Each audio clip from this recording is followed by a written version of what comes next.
I'm Jennifer Tyner. I'm the lead care manager here at Aging Outreach Services, and this is All Things Aging. And I'm Amy Ferris, editor of Outreach NC, which is our monthly publication. And today we're talking about family estrangement.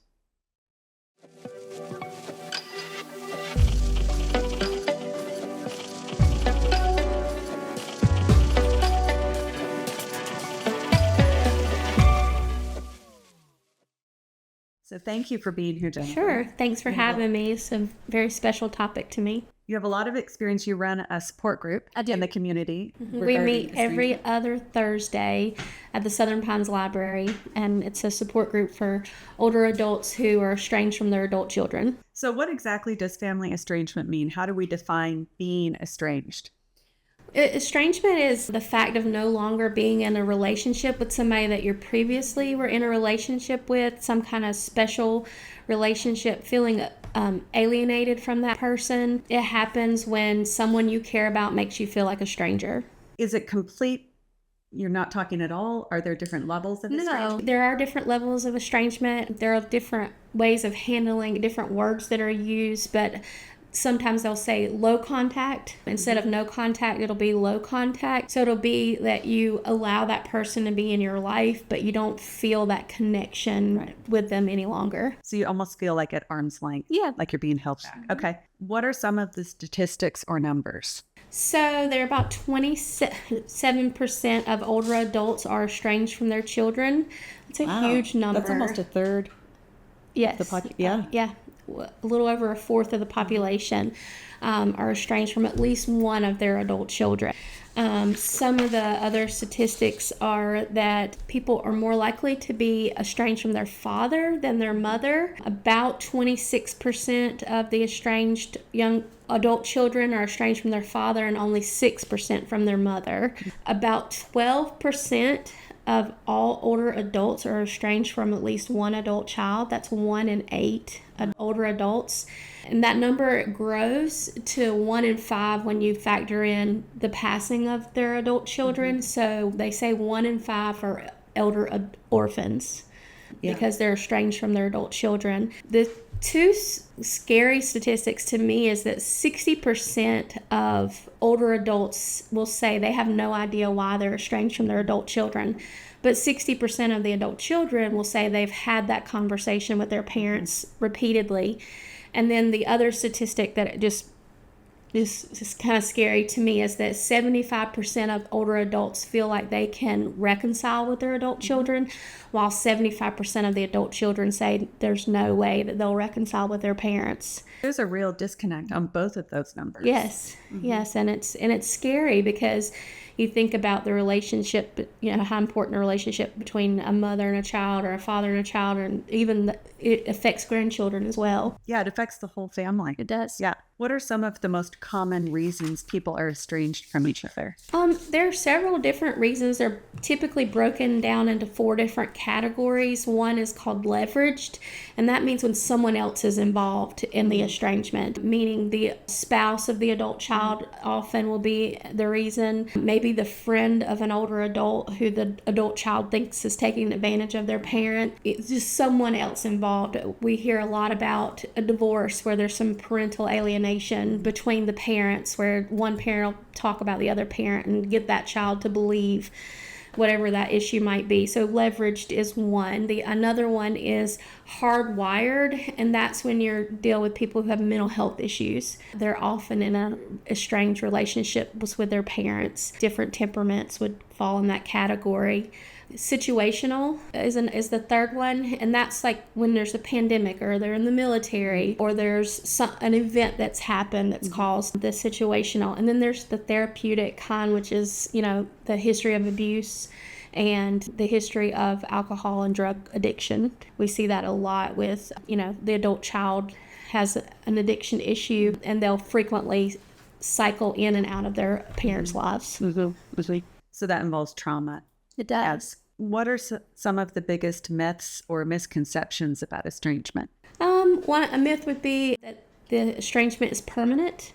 It doesn't have to be permanent. As a matter of fact, about 85% of the time, you can reconcile. A lot of people think that once you're estranged, and that there's no reconciliation, but that's not true. Another myth would be that people think they know why their adult children are estranged from the parents, but we don't know why. Unless you've sat down and had a conversation with them, you can't assume. One of the things that we talk about in our group all the time is that estrangement doesn't just happen to bad moms and dads. It happens to good parents too. And, so we don't know why. And so there's a lot of myths and assumptions out there about why the estrangement's taken place. Another one would be that it happens suddenly. Typically, it does not happen suddenly. It's something that happens over time. To, kind of a buildup. And the last one would be that it's black and white. It's not. I mean, there are so many reasons and explanations and feelings involved. We don't always know what's under the surface. So it's not a black and white situation.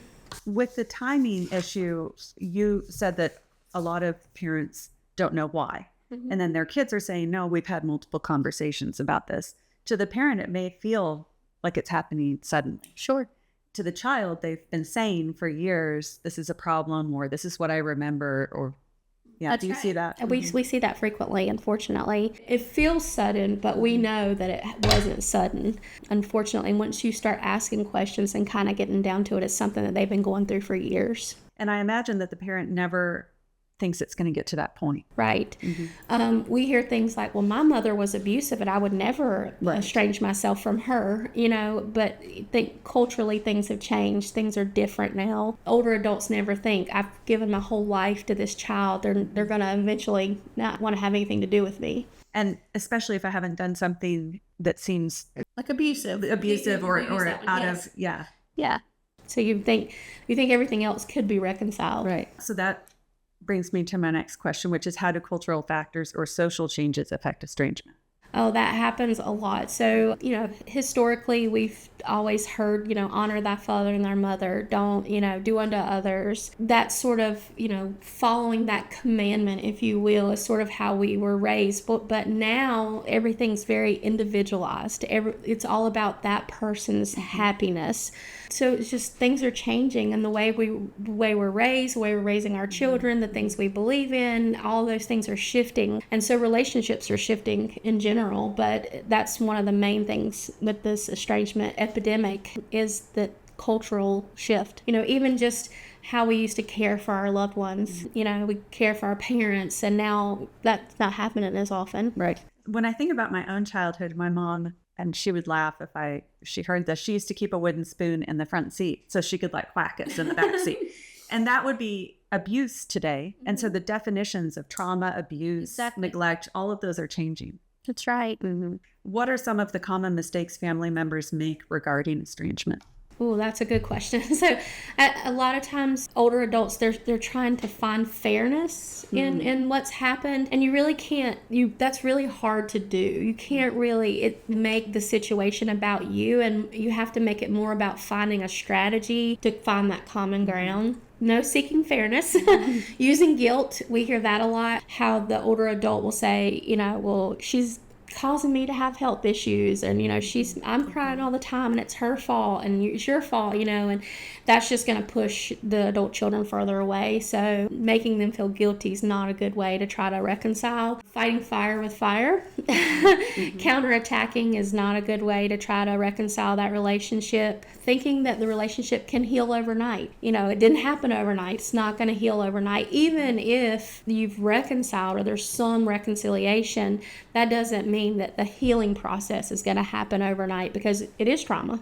It is a form of trauma. Thinking that the distance in your relationship is only about you is another hard thing to do, because we don't know what's going on in the lives of other people. Maybe the adult child has a health issue that they don't want to worry you with, so making the situation about you and your feelings only is hard. And then one of the things that I'm saying this to a therapist, but challenging your adult child's therapist or their partner or their spiritual leader or their political beliefs or whatever, but just challenging the people that those adult children really rely on for support and things, that always kind of makes things harder to reconcile. One thing I've seen as a counselor is a lot of adult children haven't told their parents everything that happened in their childhood or in their life. And so it could be about something that the parent doesn't have any knowledge of or wasn't part of. And so there's a lot of, I think, believing it's one thing when it's not, and miscommunication. That's right. That happens a lot. And we know the importance of continuing that relationship and how important it is to have your parents, your children, your grandparents, your grandchildren in your life. So finally, my final question is, what's one thing people need to know about family estrangement that you think gets lost in the emotion and logistics of the issue? the trauma part, that it is an actual trauma. There are studies that show that the brain on a battlefield has the same brain effects as the brain of somebody that's going through estrangement from an adult child. So they have PTSD symptoms. It does cause other health issues to come along, fatigue, heart issues, depression, isolation, that it truly is a trauma that your body reacts to. So it's truly a loss. It is. Grief. Yeah. And we hear that ambiguous loss a lot, like that hope that they'll come back, where, you hear that statistically again, that losing a child to death is easier than losing a child to estrangement, because estrangement, you don't know where they are. You don't know if they're okay. You don't know if they're healthy. You can't hug them, but they're there. So I think that the whole fact that it is trauma and affects you in every aspect of your life and in every aspect of your family. Well, thank you. It's a tough topic, and I think that you've highlighted the main takeaways, just how important it is to all of the people involved. Right. It's traumatic, it's emotional, it affects all of our areas of life. It's not something that we can just gloss over and say, oh, well, get over it. They'll call you one day. Nope. All right. Thank you, Jennifer. Thank you. Thanks for having me.